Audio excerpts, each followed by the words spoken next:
Rail fares in England next year are to be frozen for the first time in 30 years, the government has announced. The freeze until March 2027 will apply to regulated fares, which include season tickets and off-peak returns.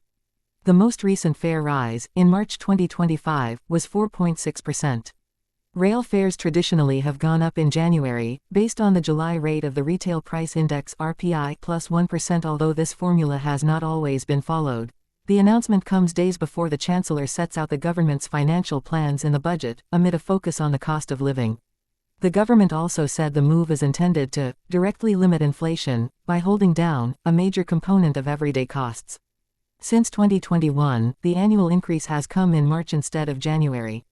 A government source acknowledged it was possible unregulated fares would still rise, but insisted they usually followed regulated fares.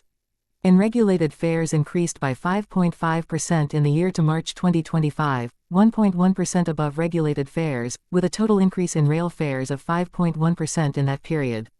The Rail Delivery Group, a representative body made up of the UK's rail operators, said the freeze would be good news for customers. "We want our railways to thrive, that's why we're committed to working with government to ensure upcoming railway reforms deliver real benefits for customers," a spokesperson said. Since 1996, the government has regulated some train fares following the privatization of British Rail. The freeze marks the first point since then that fares will have been frozen, although there have been periods where price increases were below RPI, and a dip in prices following the financial crash in 2010.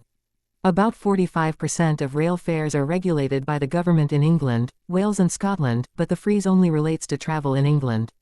The announcement also only applies to services run by England-based train operating companies.